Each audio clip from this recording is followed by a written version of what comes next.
makinig po tayo sa tamang ebanghelyo ng Biblia. Yung tamang ebanghelyo, yung nakasulat sa Biblia. Tandaan niyo po yan. Pag nakasulat sa Biblia, tama po. No? Okay. Begs now the question, what then are the marks of a true gospel? Ano ang mga katangian at paano natin makikilala ang tunay na ebanghelyo? I'm gonna submit to you four important truths concerning those properties and characteristics that mark the true gospel. Number one, salvation is the essence of the gospel. Salvation is the essence of the gospel.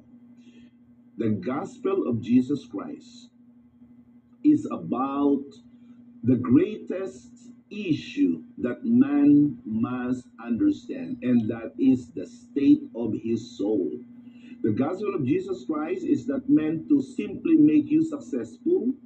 The gospel of the Lord Jesus Christ is not simply meant to make you complete. The gospel of the Lord Jesus Christ isn't simply meant to make you feel good in the here and the now. But the true essence of the gospel is salvation. Amen. And salvation of our souls is the greatest good. Amen. It is the summum bonum. And this is why the gospel of Jesus Christ is called the good news, ang mabuting balita. Amen. Yan ang ibig sabihin ng ebanghelyo. And it is something that is tied up to the existence of man's greatest and only Savior, Jesus Christ. Look at here in Luke chapter 2 in verse 10. This is what the Word of God says. Do not be afraid. I bring you good news that will cause great joy for all the people. Amen. In verse 11, this is what the angels said. Today in the town of David, a Savior has been born to you. He is the Messiah, the Lord. That's what makes the gospel the greatest good, because it doesn't only promise salvation of our souls, but it guarantees it, because only the gospel of the Lord Jesus Christ can really save us. Amen. Romans chapter 1 verse 16, it says there, I am not ashamed of the gospel, because it is the power of God that brings salvation to everyone who believes. There it is, plain and simple, crystal clear. Amen. That the Amen. gospel of Jesus Christ is God's power in order to bring salvation. Meron bang ebanghelyo na napapakinggan mo sa telebisyon, sa radyo, sa social media na kung ano-ano ang kanilang ipinapangako? Iyang ebanghelyong yan, kahit yan ay parang magandang pakinggan, ay hindi iyan ang tunay na ebanghelyo. Ang tunay na ebanghelyo will point out your dire need of a Savior. Walang patumangga ang ebanghelyo na sabihin at ipahayag ang kalagayan ng tao na isang makasalanan, because only when you realize that you are in dire need of a Savior, that you will accept and embrace the promise of God's salvation through the gospel. So, I submit to you that salvation is at the heart of the true gospel. Amen. Salvation from the condemnation of sin, salvation from the curse of sin, and salvation unto eternal life. Amen. Amen. And that is only achieved by the greatest sacrifice that Jesus Christ had accomplished for you and me at the cross in Calvary and in his glorious physical resurrection. Amen. Amen. Number two mark of a true gospel is this, that Jesus is the essence of the gospel. Jesus is the essence of the gospel. Again, there are countless charlatans out there and they pretend to be Jesus. They have the temerity and the gall to literally say sila ang Kristo. Dito sa Pilipinas, mayroong mga nagkukunwaring Kristo, may mga nag-aangking Kristo, may mga Kristo sa South America, mga Kristo sa Northern America. Maraming nag-aangkin na sila'y mga Kristo. At Sa Pilipinas, ang nag-aangkin na Kristo, walang iba kundi si Apollo Careong Kibuloy. Yung kaibigang matalik ni dating Pangulong Rodrigo Roa Duterte. Yan, taga Davao silang pareho. Yan ang nag-aangkin na Kristo sa katawang Pilipino. Si Kristo daw, ayon sa kanyang programa, hindi tinanggap ng bayang Israel. Kaya yung kanyang espiritu, sabi niya, sumanib sa akin. Sumanib sa akin yung kanyang espiritu. So ako na ngayon, sabi niya. Inappoint niya po ang kanyang sarili, appointed Son of God. At ang sabi pa niya sa kanyang mga video na nagkalat naman, walang makakapunta sa kingdom kundi kayo dadaan sa akin. Lahat ng kaluluwa ng tao ay akin. Ano yan? Yung pong papel ni Jesus Christ sa Biblia, na sinabi ni Jesus, I am the way, the truth, and the life. No one cometh unto my Father except through me. John 14:6. Inangkin mismo ni Kibuloy yan, na sinabi niyang hindi kayo makakapunta sa kingdom kundi kayo dadahan sa akin. Ganyan po kalala si Apollo Careong Kibuloy na ngayon ay nakakulong sa Pasig City Jail dahil po sa kamanyakan sa laman. At hinihingi na ng US ang kanyang deportation dahil meron din pala siyang kamanyakan na ginawa ron. Kaya gusto ng Amerika panagutin niya ang kamanyakan niya sa Amerika. Hindi lang natin alam kung kailan siya chupi-chupi papuntang Amerika. Bagamat yung request ng Amerika, dumating na po sa gobyerno ng Pilipinas. Yan po. Hindi tayo nagpauli sa mga peging Kristo. Apollo Careong Kibuloy, manyak sa laban, nakakulong sa Pasig City na kaibigan sanggang dikit ni dating Pangulong Rodrigo Roa Duterte.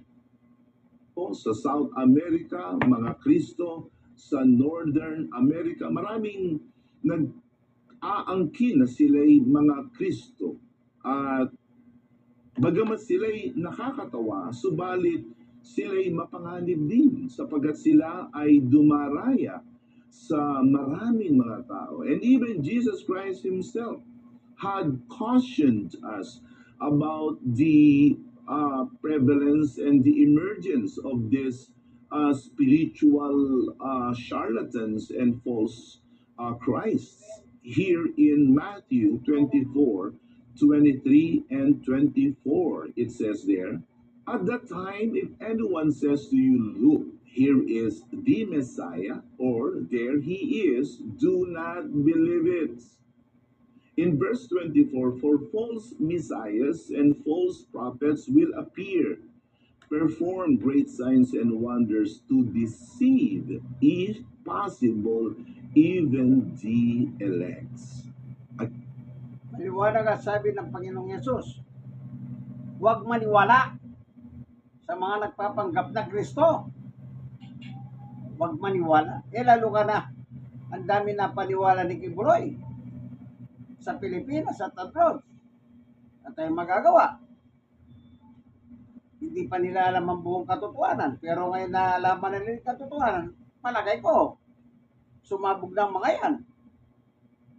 Napakatsaga naman nila kung magtsatsaga pa sila dyan samantalang nakakulong na at nagmanyak na ang kanilang founder na si Apollo Kibuloy o AQ, ACQ, ika nga.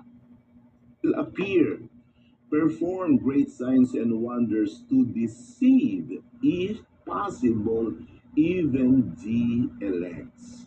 Again, please don't get me wrong. Para bagang ngayon, sa ating kapanahunan ay para bagang ang pagsasalita ng katotohanan ay isang malaking kamalian.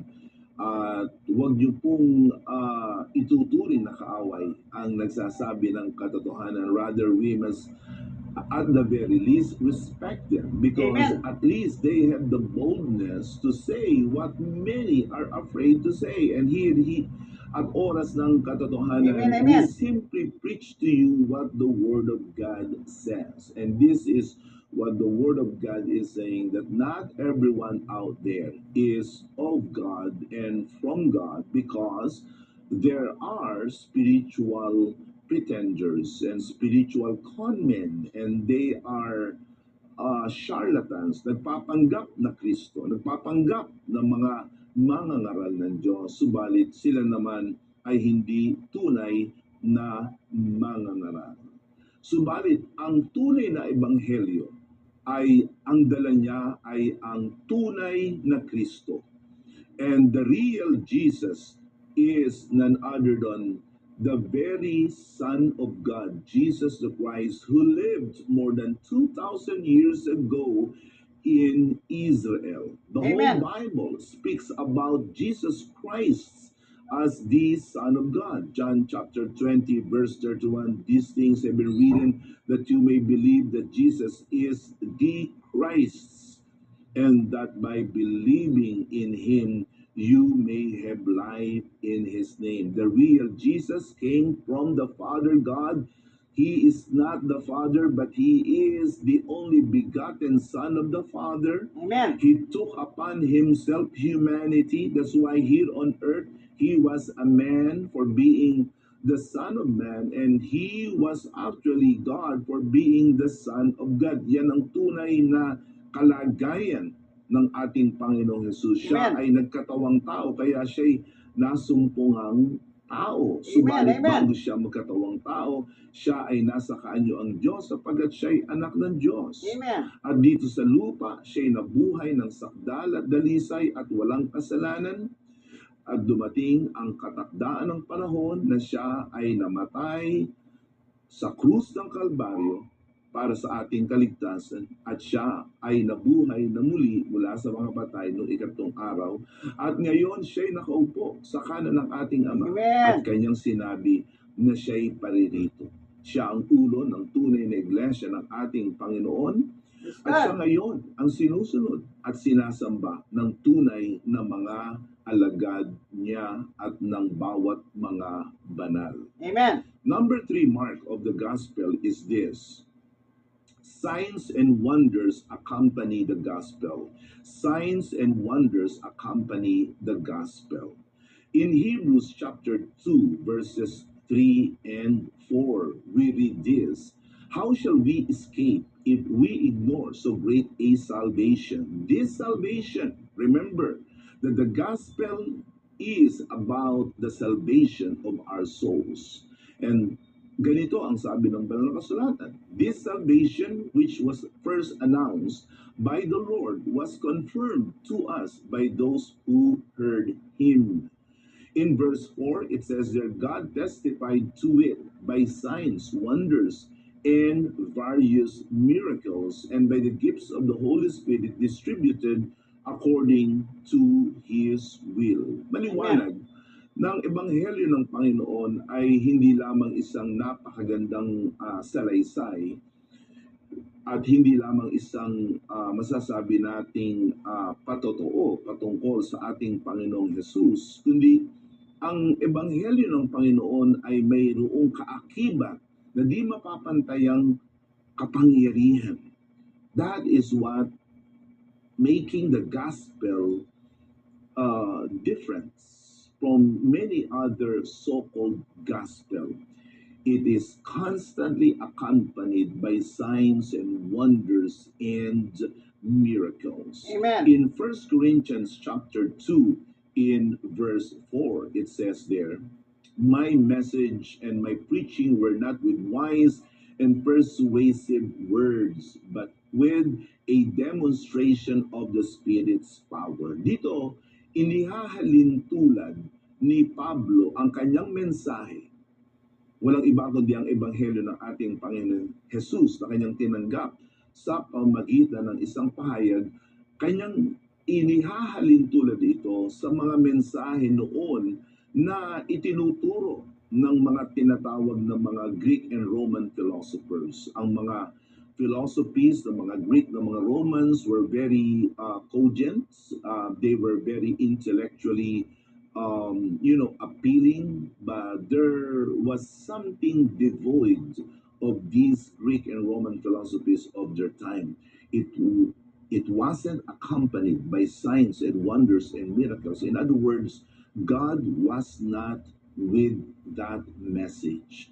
And this is what I'm going to tell you, that when you receive the true gospel of Jesus Christ, ito ay gagawa ng mga dakilang tanda at himala at kababalaghan sa iyong buhay. It's not gonna make you weird. It's not gonna make you, I would say, given to esoteric, supernatural experiences. But one thing is sure, you will see God's expressions and God's demonstration in your lives. Amen. The true gospel of Jesus Christ is powerful. Amen, It can amen. destroy the work Yes, of the enemy in your life, which is, by the way, ito ay supernatural. In the book of 2 Corinthians chapter 10, verses 4 and 5, this is what we read. The weapons we fight with are not the weapons of the world. On the contrary, they have divine power. Mind the word. They have divine power. Divine power, not human power, but divine power to demolish strongholds. In verse 5, we demolish arguments, pretensions that set itself against the knowledge of God. We take captive every thought to make it obedient to Christ. That's what characterizes the true gospel of the Lord Jesus Christ. Palalayain ka nito sa Amen. pagkaalipin ng kadiliman. It's not. Aalisin ng tunay na ebanghelyo ang lambong ng kadiliman sa iyong pagkatao. At ito ang dapat mong tanggapin sa mga oras na ito, ang tunay na ebanghelyo. And last but not least, this is the last but not the least of the characteristics of the true gospel. It is actually preached by the genuine messengers of God. It is preached by the genuine messengers of God. Again, I hope this is not something that you will find ridiculous or even weird. Kasi kung mayroong mga tunay na practitioners, may mga tunay na specialists sa iba't ibang larangan. Halimbawa, kung kukuha ka ng lawyer, ang kunin mo lawyer ay ang tunay. Ang tawag nga nila dyan ay di campanilla. Kung ikaw ay kukuha ng doktor, hindi yung doktor-doktoran. Kung kukuha ka ng engineer, ay hindi yung tinatawag nilang engineer. At kung kukuha ka ng mekaniko, hindi yung tinatawag nilang siraniko. Marami tayong katawagan sa ganung mga tao na nagkukunwari o may kaunting kaalaman. Ganun din sa Ebanghelyo. Why would we settle for something less? I mean, in every facet of our lives, come to think of it, in every facet of our lives, we always want someone who is certified, someone who is genuinely qualified. But why is it when it comes to religion, we bring down our expectation at kung sino na lang ang hinahayaan natin na magturo sa atin? Lalo na sa social media, katakot-takot ang mga nagtuturo di umano ng tunay na ebanghelyo. Ingat. Subalit, ang marami sa kanila ay walang taglay na tunay na ebanghelyo sapagkat hindi sila ang mga tunay na inutusan ng Panginoon na mangaral Amen. para sa Kanya. In the Amen. book of Romans chapter 10 verse 15, ganito ang sabi ng kasulatan, how can anyone preach unless they are sent? Now, do you find that mysterious?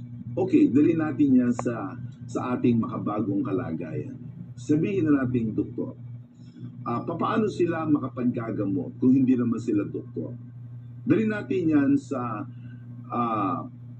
kapulisan. Paano sila makapanghuhuli at makapagpapatupad ng batas kung hindi naman sila ang mga pulis?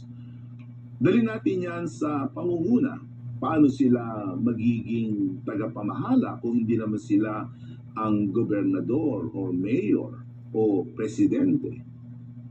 Nakukuha na natin? Totoo din yan sa pananampalataya. Not anyone can preach. Not anyone can speak in God's behalf as much as they want to do it. But it is a very exclusive specialization. God is the one that commissions those who will preach in His behalf. How can anyone preach unless they are sent?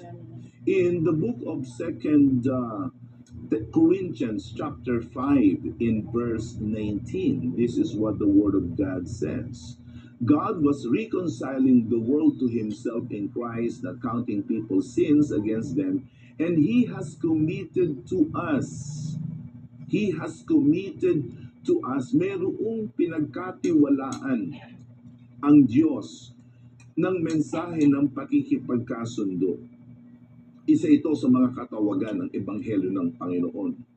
Ang mensahe ng pakikipagkasundo. It is not something that anyone can just grab and run with it. Of course not. We call that as usurpation. Pag hindi mo trabaho yan at yan ay ginawa mo, even if you do that with good intentions, but you are doing more harm than good. That is usurpation of authority.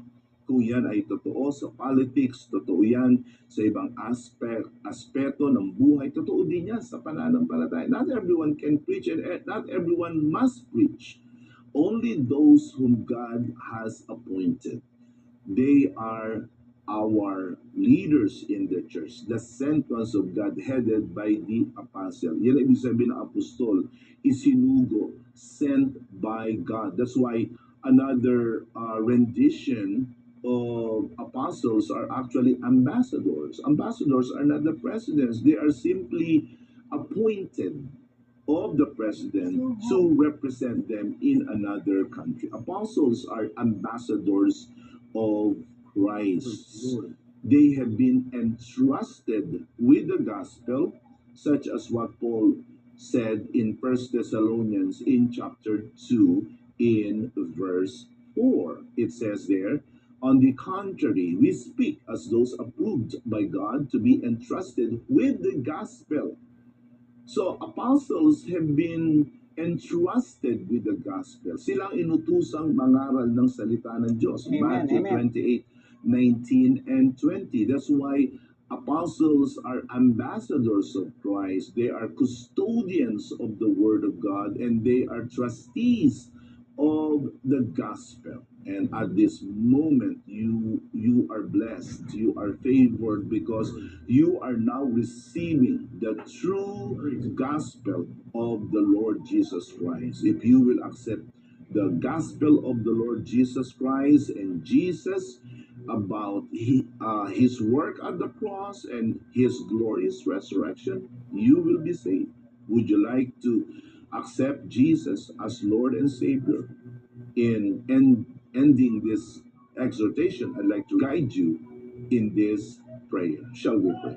Father God in heaven, I pray that you will bless and receive that viewer, that individual who is putting his faith in your Son Jesus. Thank you, Father God, for moving and speaking to us sa mga sandaling ito. Itong aming dalangin sa pangalan ni Jesus. Amen. So maliwanag po, ano? yung totoong ebanghelyo o yung totoong salita ng Diyos lamang sa Biblia. Kaya pag may nagsasabi sa inyo ng kanilang Yesus tao, hindi Diyos, huwag niyong tatanggapin yan, manluloko yan. Maraming mga reliyon na ganyan, ng kanilang Yesus tao, pero hindi Diyos. Kung tao ang Yesus, lalabas tao din ang Diyos, yung kanyang ama. Diba? Meron pang naniniwala na si Jesus anak ng Diyos, pero hindi raw siya tagapagligtas. Pag meron din ganyan, huwag nyo rin paniwalaan yan. Hindi totoong ebanghelyo yan. Yung iba naman, yung nagsasabing ako ang Kristo, ay lalo kayo matakot doon. Ano pa? Maraming mga maling ebanghelyo po. Ang totoong ebanghelyo, yung nasa Biblia, kung ano yung nakasulat, yan lang po ang atin dapat tanggapin. Walang labis, walang kulang. Sige po, inyong kaibigan kay Jesus, Brother Manny Bautista. At least narinig niyo po ang mensahe ng totoong ebanghelyo. Ito po ang inyong programa, ang ebanghelyo ng katotohanan ayon sa Biblia. Amen and amen. God bless us all po.